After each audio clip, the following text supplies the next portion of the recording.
Meu nome é Ariadne Scandiuzzi, seja bem-vindo ao meu canal. O vídeo de hoje trata de um tema muito interessante e muito importante relacionado às sociedades empresárias. Recentemente, houve uma alteração no entendimento do CARF, Conselho Administrativo de Recursos Fiscais, acerca da responsabilidade solidária do corpo administrativo de uma sociedade. Envolve artigo 124 e o artigo 135 do CTN. Mas esse julgado, que eu coloquei o número no vídeo, né, na descrição do vídeo, ele não envolve somente isso, ele envolve também um outro posicionamento na verdade foi uma uniformização entre o posicionamento do CARF e da jurisprudência acerca de depósitos em dinheiro em conta corrente sem a origem comprovada desse dinheiro, a razão pela qual foi feito o depósito, e também alguma situação peculiar específica que aconteceu nesse processo que é importante colocar. Então, na verdade, quando se for estudar, analisar um caso de responsabilidade solidária de um corpo administrativo societário, ou não, quando não existem sócios, são administradores não sócios, é importante observar esse julgado com as características específicas e por qual razão houve esse posicionamento novo do CARF. Bom, resumindo a história da autuação, ela foi uma autuação para uma empresa, especificamente uma pessoa jurídica, uma sociedade empresária, que, na verdade, faz parte de um grupo empresarial de 21 sociedades empresárias. Inclusive, é colocado no julgado sobre a situação de possíveis laranjas, empresas fantasmas que movimentariam aí recursos para fins supostamente ilícitos. E aí, efetivamente, nessa sociedade, houveram depósitos em dinheiro sem a devida comprovação da origem, caracterizada então como omissão de receita por não ter o devido tratamento tributário. A autuação ela envolve imposto de renda de pessoa jurídica, contribuição social sobre o lucro líquido, PIS e COFINS. Então, de uma forma geral, a autuação ela narra essa situação. E aí, como não houve a manifestação, a defesa da pessoa jurídica, automaticamente a autoridade fazendária autuante entendeu pela responsabilidade solidária do corpo administrativo. E aí, conjugando os artigos 124 e o 135. Aí a gente dá uma pausa aqui para definir efetivamente a evolução dessa responsabilidade tributária solidária do corpo administrativo. Originalmente, o artigo 135, quando ele foi idealizado no CTN, ele deveria ter sido regulamentado, coisa que nunca aconteceu da forma como deveria. Então, o posicionamento originário da Fazenda era em que sentido? Exatamente uma interpretação literal do artigo 135 do CTN. Se houve uma prática abusiva, uma infração a uma norma tributária ou ao próprio contrato social, o abuso de poderes, o excesso de poderes, automaticamente os administradores da sociedade respondem pelas obrigações não cumpridas, inadimplidas daquela sociedade. Por um momento, houve o entendimento que não eram só os administradores, o corpo societário inteiro deveria responder de forma solidária, artigo 124 do CTN. Mas aí, conforme houve o debate, tanto doutrina como jurisprudência, passou-se a entender que acionistas ou sócios minoritários não poderiam responder, a não ser que tivesse uma participação efetiva. Houve também uma ideia de que vamos dividir má-fé e boa-fé, né? O não paguei porque não podia, do não paguei porque não queria, e a prática efetiva. Então, a interpretação do artigo 135 foi evoluindo ao longo do tempo. Mas a fazenda, a postura fazendária, né, fazenda de um modo genérico, sempre foi a de que, caracterizada essa situação, vou chamar pelo menos os administradores da sociedade para responder de forma solidária. E vinha assim acontecendo. Só que depois começou um novo debate acerca da atuação desses administradores. E é exatamente nesse ponto que nós chegamos nesse julgado. Quando houve essa autuação, a autoridade fazendária ela trouxe as duas situações.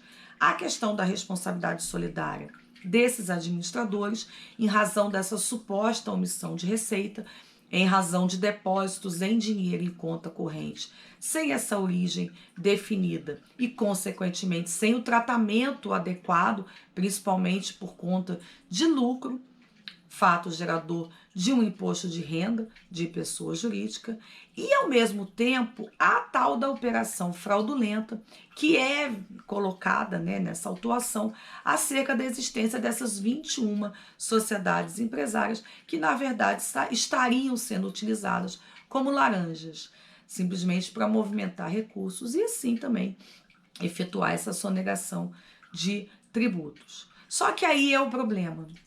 Primeiro, conforme a evolução dessa questão da responsabilidade solidária começou a acontecer, começou a se exigir uma relação dos administradores, não só com a questão da prática do ato ilícito, da má-fé, mas também um vínculo econômico e jurídico entre a pessoa jurídica autuada e o seu corpo administrativo, de forma a entender qual a vantagem oferida por esses administradores. Então, nessa situação específica desse julgado, o relator, ele narra exatamente e vai justificando o seu entendimento exatamente nesse sentido.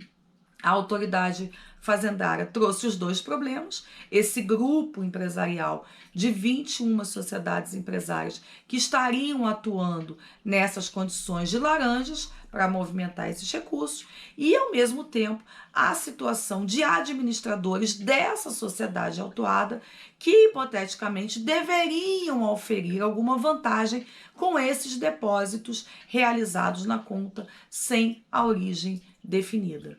E aí, na evolução desse julgado, né, desse relato desse julgado, aparecem, então, dois problemas.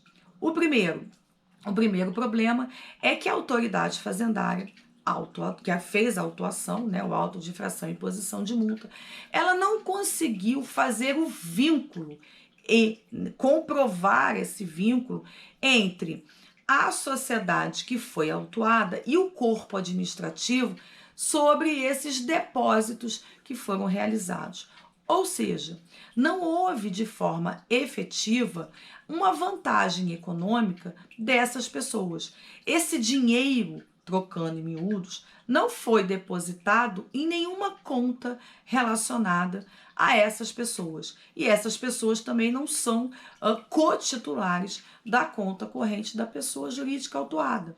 Então, no primeiro momento, o que é colocado nesse julgado é exatamente isso. O dinheiro entrou na conta corrente da pessoa jurídica autuada e ali ficou, indo posteriormente para outras pessoas jurídicas do grupo empresarial, mas não para a conta efetiva desses administradores. Então, não há esse vínculo dos administradores com a pessoa jurídica na prática da omissão de receita e oferimento da vantagem com essa omissão de receita. Ou seja, relacionada a esses depósitos feitos em conta corrente sem a origem definida.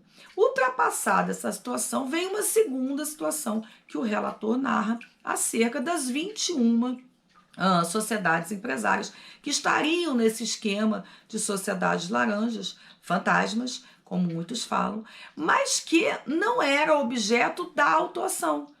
Há essa narrativa de que existe essa operação, se eu não me engano é chamada Operação Corrosão, uma coisa assim, depois tem que olhar lá no julgado, e que isso não fazia parte da autuação. A autuação ela focava na omissão de receita, vinculada a depósitos judiciais feitos na conta corrente sem a origem definida, comprovada. Dinheiro que entrou na conta sem saber de onde nem porquê. E não a questão dessa operação das 21 sociedades empresárias. E aí que vem a parte interessante e a razão pela qual o CARF mudou o seu posicionamento. E aí isso é colocado de forma expressa, clara, naquela narrativa do voto do relator. É muito interessante. Ele coloca: a autoridade fazendária foi desidiosa. Ela focou tanto na questão da operação realizada pelas 21 sociedades, que esqueceu de trabalhar o principal, que é a necessidade desse vínculo econômico jurídico entre o ato praticado, supostamente, né, de má-fé, porque é omissão de receita, com o corpo administrativo que deveria oferir vantagem em cima desse ato praticado. E aí a autuação, ela foca especificamente na operação societária e não traz nenhuma prova. Como eu disse, por exemplo, há o depósito desse valor na conta dessas pessoas. E aí a ausência desse vínculo, a comprovação da má-fé e a comprovação do vínculo são necessárias para trazer essa responsabilidade solidária. E aí vem exatamente a alteração do posicionamento do CARF. A partir desse momento, ele entende o quê? Ele entende que se eu não comprovo a má-fé, o ato ilícito, e não comprovo esse vínculo jurídico e econômico entre a sociedade autuada e o corpo administrativo daquele ato, eu não posso atribuir a responsabilidade solidária para aquele corpo administrativo. E, portanto, eles não podem responder de forma solidária. E o foco foi exatamente no sentido de que essa autoridade fazendária não se preocupou com isso. Então, o que a gente extrai de tudo isso que eu tentei passar para vocês de uma forma muito resumida?